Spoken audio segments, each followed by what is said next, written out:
नमस्कार, आप देख रहे हैं प्राइम टीवी और मैं हूं आपके साथ मुस्कान अजमानी।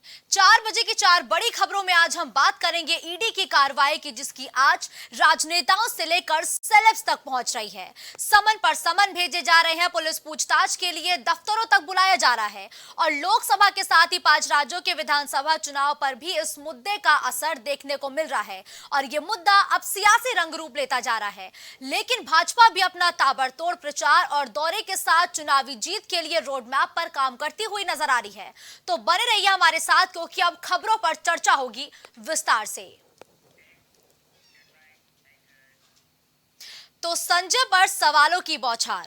दरअसल 5 दिन की रिमांड का आज पहला दिन है और पहले दिन ही ईडी ने दिल्ली शराब नीति मामले में आम आदमी पार्टी के नेता संजय सिंह और सांसद के करीबियों को समन भेजा है। इनमें विवेक त्यागी, सर्वेश मिश्रा और कंवरवीर सिंह का नाम शामिल है और लगातार ईडी की कार्रवाई से अब कई सवाल हैं कि ये सिलसिला कहां रुकेगा।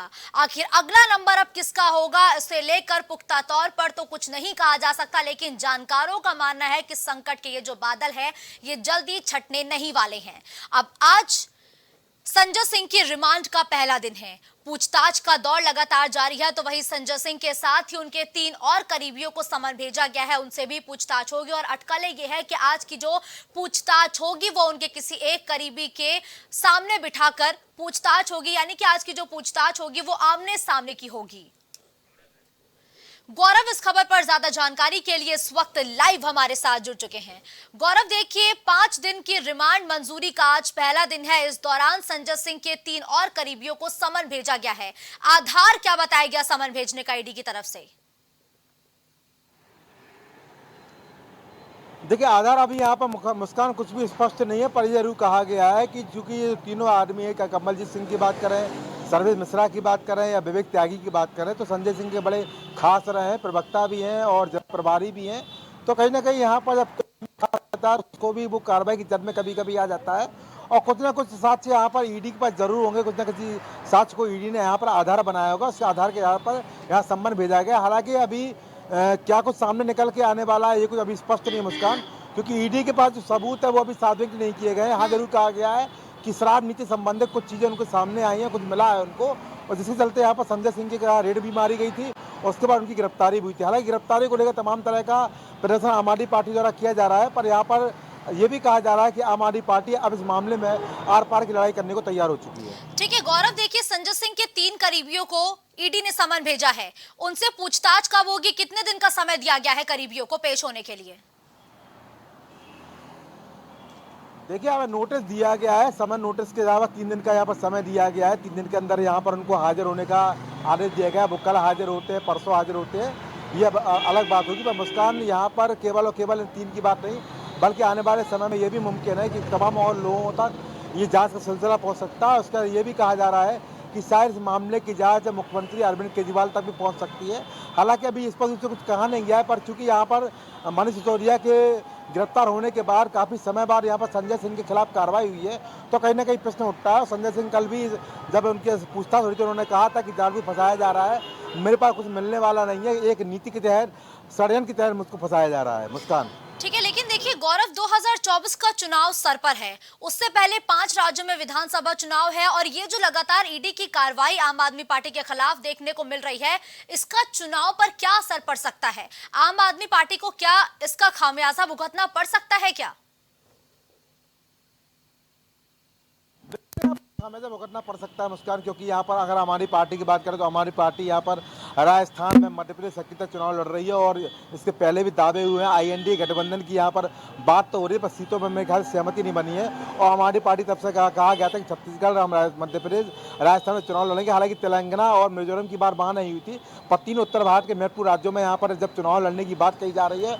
और संजय सिंह एक ऐसा उनके नाम थे जो कि ब्रह्मांड नेता के रूप में जाने जाते, राज्यसभा सांसद भी हैं, उत्तर प्रदेश प्रभारी भी हैं, वो हमेशा आम आदमी पार्टी तरफ से सरकार की नाक पर दम करने वाले नेताओं में उनकी गिनती की जाती है। तो कहीं ना कहीं संजय सिंह के खिलाफ यहाँ पर कार्रवाई हो रही है और उसके जद में तमाम और नेता अगर आ रहे हैं तो निश्चित रूप से आम आदमी पार्टी के लिए ये बड़ा झटका है, क्योंकि अगर आपके स्टार प्रचारक आपके साथ नहीं होंगे, नीति बनाने वाले आपके साथ नहीं होंगे, तो कहीं ना कहीं इस पर प्रचार पर भी प्रभाव पड़ेगा और फिर परिणाम पर भी इस पर बहुत सकारात्मक आपको मिलने की उम्मीद कम रहेगी। ठीक है, देखिए गौरव, कल जब कोर्ट में संजय सिंह को पेश किया जा रहा था तो उस दौरान एक बात खुलकर कही गई थी कि ऑनलाइन ट्रांजैक्शन किया गया है इस पूरे मसले पर। जो संजय सिंह का फोन है वो भी जब्त कर लिया है। फोन को लेके क्या डिटेल मिल पा रही है? क्या फोन से भी कोई दस्तावेज बरामद किए गए हैं? क्या कोई ट्रांजैक्शन ऐसा है जो संजय सिंह को सवालों के घेरे में खड़ा कर रहा है क्या? मुस्कान, अभी कोई ट्रांजैक्शन की बात यहाँ सामने नहीं आई है। हालांकि मनीष सिसोदिया वाले मामले में सुप्रीम कोर्ट, क्योंकि इससे जुड़ा मामला ये भी है, मनीष सिसोदिया वाले मामले में सुप्रीम कोर्ट स्वयं ईडी को बोल चुका है, सीबीआई को निर्देशित कर चुका है कि अगर यहाँ पर आप बात कर रहे हैं तो पूरे चैन सिस्टम की बात करिए, बताइए कि कहाँ का लेन देन हुआ है, किस मार्फत लेन देन हुआ है। कि अगर घोटाले की बात हो रही है तो लेन देन उसमें होना निश्चित रूप से हो पाया जाता है। पर सुप्रीम कोर्ट ने भी यहाँ पर ईडी को और सीबीआई से यहाँ पर जांच मांगी है, रिपोर्ट मांगी है, किस किस के नाम है और कितना कितना लेन देन यहाँ पर हुआ है। तो कहीं ना कहीं मुस्कान, ये मामला लगातार गहराता भी जा रहा है और गंभीरता यहाँ पर यह भी है कि अगर ईडी यहाँ पर गिरफ्तार कर रही है तो गिरफ्तारी करने पे साक्ष्य क्या है, अगर साक्ष्य है तो ईडी इन साक्ष्यों का खुलासा क्यों नहीं कर रही है? लेकिन देखिए गौरव, एक और पहलू इसका निकल के सामने आ रहा है कि जिस दिनेश अरोड़ा नाम के युवक के बयान पर संजय सिंह की गिरफ्तारी हुई है वो पहले खुद ही शक के घेरों में था, अब वो सरकारी गवाह बन गया है। तो क्या उसके बयान पर ऐसे आम आदमी पार्टी के नेताओं पर कार्रवाई करना, उनके घर पे छापेमारी करना, क्या ये सही है क्या? देखिए मुस्कान, दिनेश अरोड़ा पहले इनका बताया जा रहा साथी था, इनका मित्र था। जो भी बातें कही जा रही हैं, अब वो सरकारी गवाह बन चुका है। सरकारी गवाह बनने के बाद उसने क्या कुछ चीज़ें ईडी को दी हैं, सीबीआई को दी हैं, वो यहाँ पर महत्वपूर्ण कड़ी है। अब वो आने वाले समय में क्या कुछ चीज़ दिनेश अरोड़ा के माध्यम से और मिलती है, दिनेश अरोड़ा को और तमाम लोगों को सामने लाके पूछताछ कराई जाएगी, तमाम चीज़ें सामने निकल के आएंगी। क्योंकि हमने देखा तमाम मामलों में अगर कोई अभियुक्त होता है, वो सरकारी गवाह बनता है तो उसके साथ उसकी बातों को बड़ा गंभीरता लिया जाता है। चूँकि अब दिनेश अरोड़ा का भी कहीं ना कहीं यहाँ जुड़ाव रहा था। मनीष सिसोदिया वाले मामले में दिनेश अरोड़ा का नाम खुलकर सामने आया था। मनीष सिसोदिया द्वारा 70 फोन इस्तेमाल की बात भी वहाँ पर सामने आई थी। तो कहीं ना कहीं यहाँ पर पेचवर्क जरूर है, पर अभी पेचवर्क कितना गहरा है और वास्तव में ये नीति वाला जो शराब नीति का जो घोटाला ये कितना गंभीर है, ये भी अभी सामने आना बाकी है। साथ ही साथ धन्यवाद गौरव इस खबर पर हमारे साथ जुड़ते हुए, तमाम अपडेट और जानकारी हमारे दर्शकों तक पहुंचाने के लिए।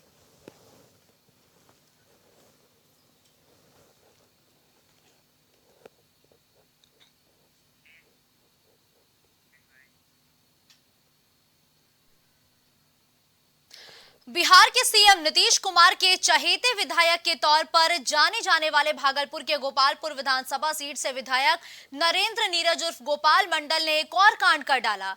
इस दफे उन्होंने पत्रकारों को कैमरे पर ही खुलेआम गाली दे डाली। पूरी घटना पटना के जेडीओ हेडक्वार्टर के पास की है। दरअसल गोपाल मंडल यहां आए हुए थे, ऐसे में पत्रकारों ने उनसे अस्पताल में रिवॉल्वर लेकर जाने पर सवाल पूछा। सवालों का गोपाल मंडल जवाब दे रहे थे जो पत्रकारों को हजम नहीं हुआ। काउंटर सवाल पूछे गए तो गोपाल मंडल अपने असल रूप में आ गए और उनके मुंह से गालियों की बौछार शुरू हो गई। पत्रकारों को पहले गोपाल मंडल ने कहा कि अरे यार, तू लोग पत्रकार हो, हमें मुश्किल लगता है। इस पर पत्रकारों ने कहा कि आप विधायक हैं और एक विधायक को पिस्टल लहराना शोभा देता है क्या? इस पर गोपाल मंडल और गर्म हुए और कहा कि हाँ, लहराएंगे तमंचा, तू लोग मेरे बाप हो क्या? तुम सब मेरे बाप हो क्या? इसके बाद उन्होंने गालियों की बौछार शुरू कर दी और पत्रकारों के साथ खुलेआम अभद्रता का यह वीडियो भी अब सामने आ चुका है। क्या कहना चाहते हो? अस्पताल में पिस्टल लेके रखते हैं विधायक जी, अस्पताल में आके क्या जरूरत है? सवाल नहीं, हम जैसे है ना, बेल्टवा हम छूट गया, रिवॉल्वर ले लिए तो वो ये पैजामा में रखे, जैसे सीढ़ी पर कदम रखे ना तो वो हुआ क्या, ऐसे रखेगा यार। अरे यार, तुम लोग पत्रकार हो क्या हो? हमको मुश्किल लगता है। हम इसमें कमर में रखे जैसे आप विधायक हैं, ये बताइए, विधायक कोई ऐसा काम करता है कि हाथ में पिस्टल लेकर लहराइएगा? हाँ हाँ, लहराएंगे। अच्छा, लहराएंगे। तुम लोग हमारा बाप हो, बापो हो, मना करोगे? सर आप गाली दीजिएगा क्या? तो मंजीत इस खबर पर फोन लाइन पर हमारे साथ इस वक्त जुड़ चुके हैं। मंजीत, देखिए, ये वही विधायक है जो अस्पताल के अंदर खुलेआम तमंचा लहराते हुए नजर आते हैं और जब इनसे सवाल पूछा जाता है तो ये पत्रकारों से ही अभद्रता करते हैं, गाली गलौज करते हैं। इस पूरे मामले पर जेडीयू का टेक क्या है? देखिए, पिछले दिन भी जो है कि जदयू के विधायक हैं तो एक निजी जो अस्पताल है, अस्पताल में जो है कि तमंचे इस तरह लेके घूम रहे थे जैसे लगता है कि कोई गुंडा, कोई हादसा, कोई किसी चीज का अंजाम देने निकला हो, उस तरीके के जिस तरीके से वो उनकी बॉडी लैंग्वेज थी तो चल रहे थे। तो कहीं ना कहीं उनकी ये दबंगई दिखने को नजर आ रही है। और आज जो है कि पत्रकारों के साथ जिस तरीके से बदसलूकी विधायक ने किया है वो कहीं ना कहीं निंदनीय है। इस तरह का भाषणीय शब्द को इस्तेमाल नहीं करना चाहिए क्योंकि साफ उस वीडियो में वो जो है कि पिस्टल लड़ाते हुए चल रहे थे और अपने दल बल अगल बगल लोग लेके हुए एकदम पूरे दल बल के साथ चल रहे थे। तो कहीं ना कहीं इनकी जो है कि मानसिकता ये बनी है कि हम जो सरकार में है और हमारी मुख्यमंत्री है तो हम कुछ भी कर सकते हैं। और इसी पे जो है कि इसी सवाल को लेकर जो है कि वहाँ के मीडिया कर्मियों ने पूछा आज, तो उन्होंने बहुत ही रफ शब्दों में, बहुत ही गंदी तरीके से उन्होंने जवाब दिया और कह दिया कि तुम लोग, हम पत्रकार, तुम लोग बाप को क्या। इस तरह का शब्दों को इस्तेमाल करना कहीं ना कहीं ये इन जनप्रतिनिधियों को जो है कि फिर लेकिन देखिए मंजीत, एक तरफ जेडीयू जातीय जनगणना के मुद्दे पर अपनी पीठ थपथपा रही है तो वहीं उन्हीं के कुछ विधायक अब उनकी किरकिरी करा रहे हैं जिसको भारतीय जनता पार्टी भी लगातार मुद्दा बना रही है। ये गालीबाज विधायक के मुद्दे पर भारतीय जनता पार्टी के तरफ से क्या कुछ प्रतिक्रिया आई है? देखिए, भारतीय जनता दल के जो नेता हैं हमेशा से ये जो है कि बयान देते आते हैं कि ये जो है कि सुशासन की सरकार, ये नाम दी गई है। और इन्हीं कारनामों के वजह से, इन्हीं लोगों के वजह से जो जनप्रतिनिधि और विधायक लोग हैं तो इन लोगों के कहीं ना कहीं इस तरह का भाषा का प्रयोग करना, दबंगई दिखाना, तो पुलिस भी कई बार जो नीतीश कुमार की सरकार में ऐसे पुलिस भी कहीं कहीं दबंगई दिखाई नहीं। तो सुशासन की सरकार जो है कि भारतीय जनता पार्टी जो है कि नाम दे रखी है और सुशासन की सरकार कहती है।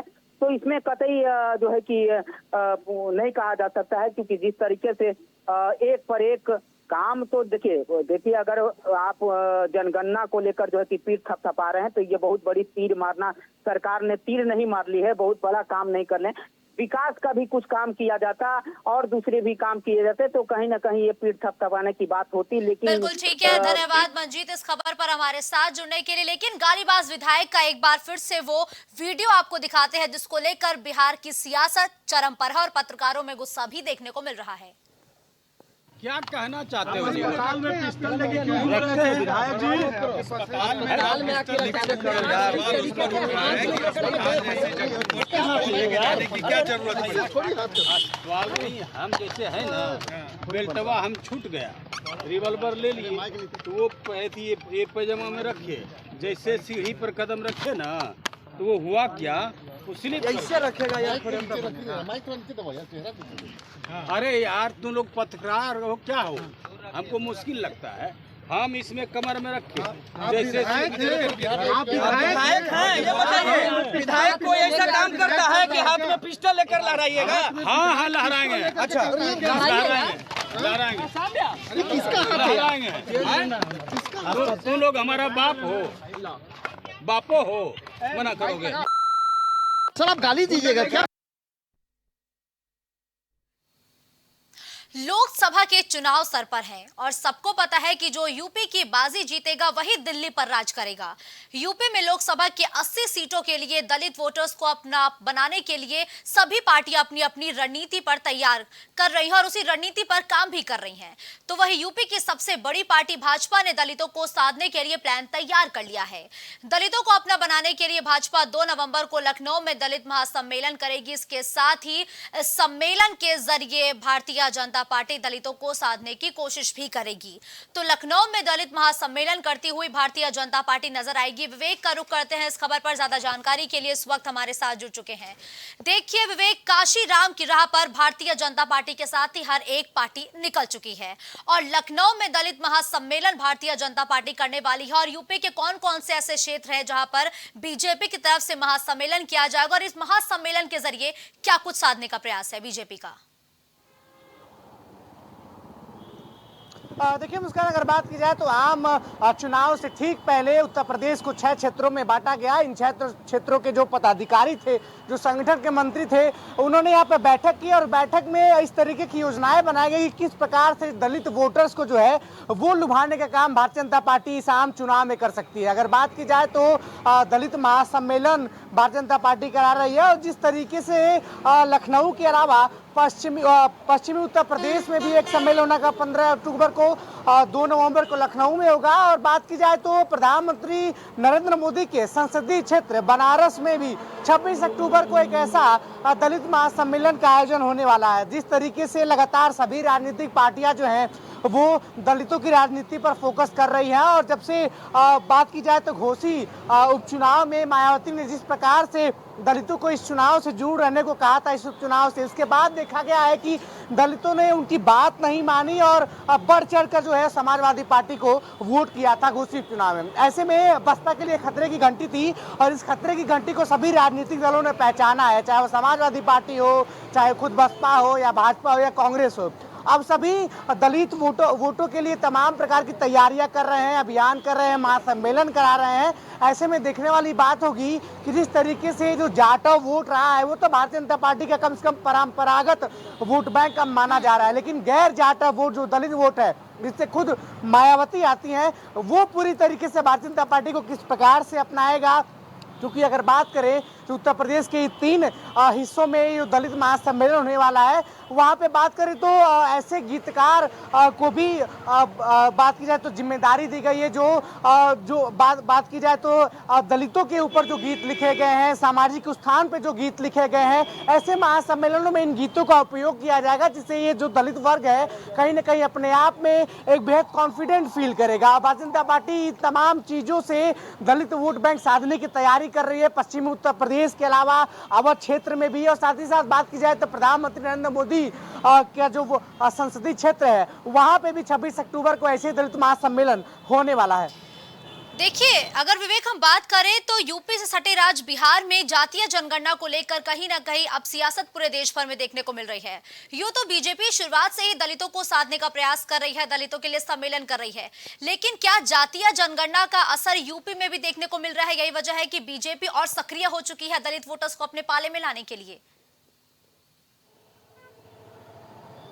देखिए, अगर बात की जाए तो सबसे पहले बिहार से जातीय जनगणना की बात शुरू हुई थी और जो नारा दिया गया था बिहार से वो काशीराम का नारा था। अगर बात की जाए तो जिस तरीके से देखा जा रहा है कि बिहार से इसकी सुगबगाहट शुरू हुई, आज उत्तर प्रदेश में भी हमने देखा है कि तमाम विपक्षी पार्टियां जो है, जो सत्ता पक्ष के साथ जो सहयोगी दल है वो भी जातीय जनगणना की बात कर रहे हैं ताकि जिनकी जैसी हिस्सेदारी हो उनको ऐसा मौका मिले। और कुछ दिन पहले अगर बात की जाए तो महिला आरक्षण बिल पास किया था मोदी सरकार ने, इस पर वाहवाही लूटी थी। और जिस तरीके से लगातार समाजवादी पार्टी, कांग्रेस और तमाम ऐसे देश भर के जो क्षेत्रीय दल हैं वो जातीय जनगणना पे लगातार सरकार से एक वादा चाहते हैं, जनता कम से कम ये देखना चाहती है कि जातीय जनगणना के मुद्दे पर उत्तर प्रदेश में स्थिति क्या है। तो कहीं ना कहीं आगामी लोकसभा चुनाव से ठीक पहले दलित महासम्मेलन कराना, सभी राजनीतिक जो पार्टियां हैं वो दलित महासम्मेलन के बाद से दलितों को वोट बैंक को हासिल करना, और कहीं ना कहीं जो जातीय जनगणना की बात है जिस पे लगातार सुप्रीम कोर्ट में याचिकाएं जा रही हैं, बात की जाए तो आंकड़े भी आ गए हैं और अब भारतीय जनता पार्टी के कई नेता इन आंकड़ों का विरोध कर रहे हैं। तो खास अब तक कुछ ऐसा देखने को मिलता नहीं है कि भारतीय जनता पार्टी जातीय जनगणना पे कोई बड़ा स्टैंड लेते हुए दिखाई दे। अभी भारतीय जनता पार्टी का पूरा जो फोकस है वो आम लोकसभा चुनाव में 80 लोकसभा सीटों में जो 17 सीटें सुरक्षित हैं, सुरक्षित वर्ग के लिए, ऐसी वर्ग के लिए। देखिए विवेक, दलितों की भागीदारी पर अब हर एक पार्टी का फोकस है, हर एक पार्टी मिलकर दलितों को साधने की कोशिश कर रही है। लेकिन अगर हम मौजूदा स्थिति की बात करें तो दलित किसके पक्ष में ज्यादा जाते हुए नजर आते हैं? धरातल पर स्थिति कैसी है? देखिए अगर बात की जाए तो जो गैर जाटव वोट्स हैं वो 2014 के बाद से ही भारतीय जनता पार्टी को वोट करते गए हैं। 14 और 19 का आंकड़ा उठा के देखा जाए तो जो पासी हैं, जो वाल्मीकि समाज के हैं, ऐसे जो गैर जाटव वोट हैं वो भारतीय जनता पार्टी को वोट करते ही गए। लेकिन अभी भी जो जाटव वोट है वो कहीं ना कहीं बड़े चुनाव में मायावती के साथ खड़ा हुआ है। खुद मायावती इसी बिरादरी से आती हैं, इसी समाज से आती हैं और ये जो बिरादरी है वो मायावती कभी भी अपना नेता मानता है। तो कहीं ना कहीं बसपा से जाटव वोट बैंक छिटकाना एक टेढ़ी खीर होगी सभी राजनीतिक दलों के लिए। लेकिन भारतीय जनता पार्टी लगातार जो है अपने संगठन से इस संपर्क में है किस प्रकार से जो जाटव बिरादरी है उनका वोट जो है अपनी तरफ खींचा जाए। इसके लिए जो दलित बस्तियां हैं वहाँ पे आरएसएस के लोग भी उतर चुके हैं, वहाँ के विचारक उतर चुके हैं। साथ ही साथ बात की जाए तो दलित मलिन बस्तियां हैं, वहाँ पे आरएसएस के जो प्रचारक है वो घूमने जाएंगे, पार्टी की विचारधारा से लोगों को जोड़ने का काम करेंगे।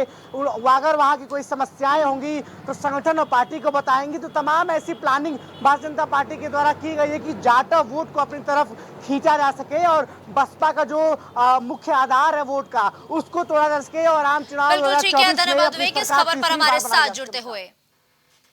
तो देखिए, दलितों को जोड़ने का भारतीय जनता पार्टी का प्लान तैयार हो चुका है। महासम्मेलन के जरिए दलितों को साधने का प्रयास भारतीय जनता पार्टी करती हुई नजर आ रही है।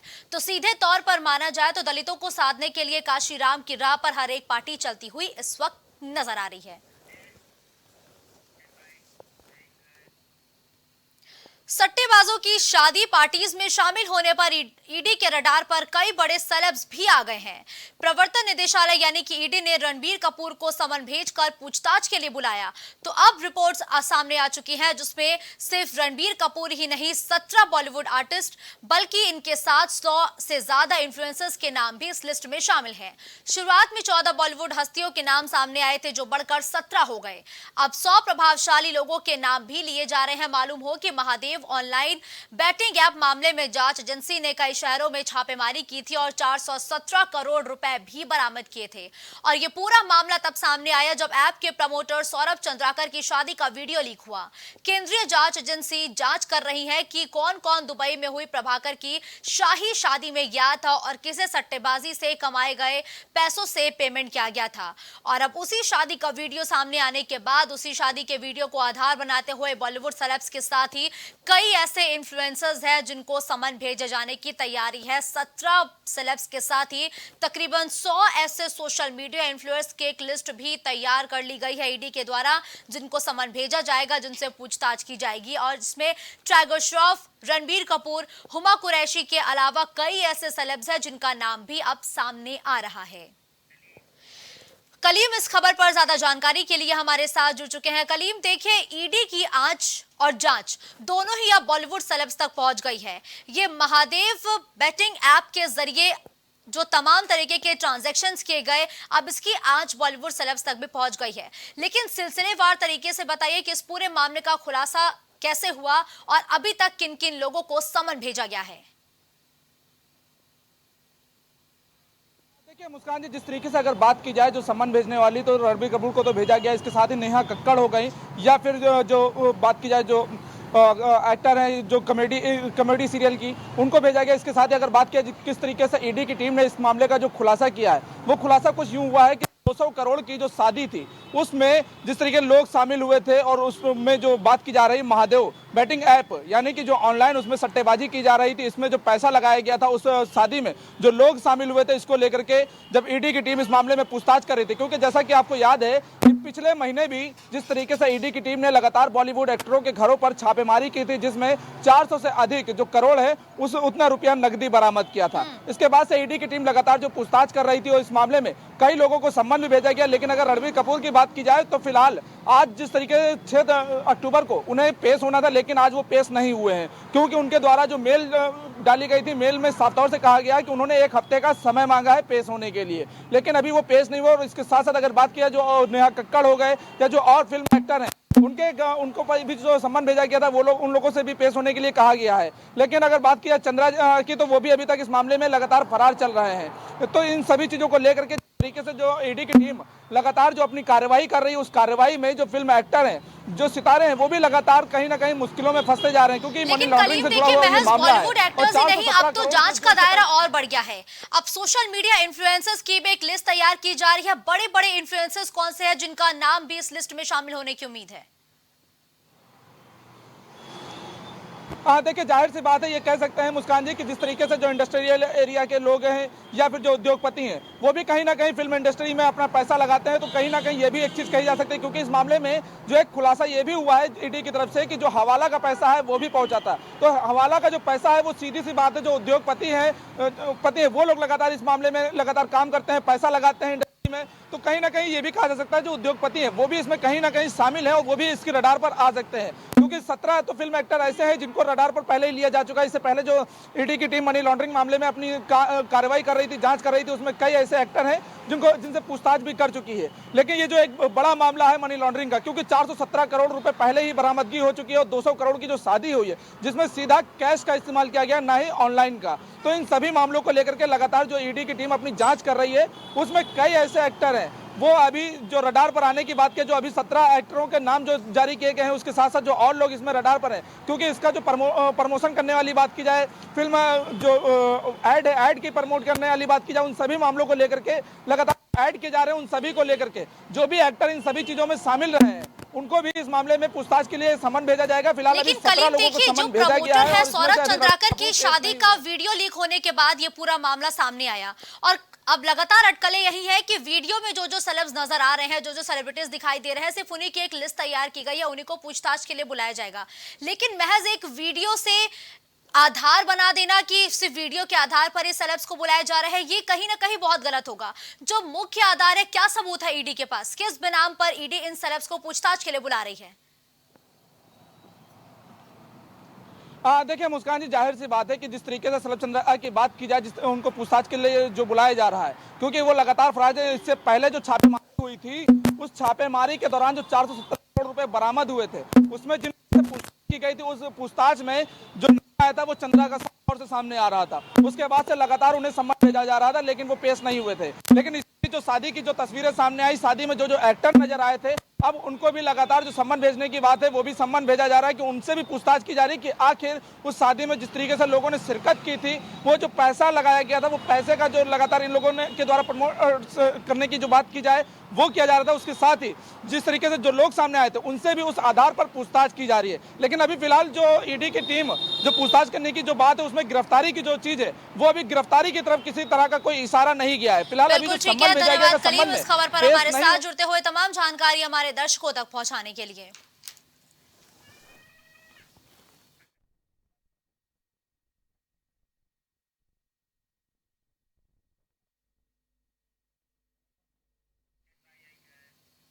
इस बुलेटिन में फिलहाल के लिए बस इतना ही। देश और दुनिया की तमाम बड़ी खबरों के लिए आप देखते रहिए प्राइम टीवी। कुछ भाव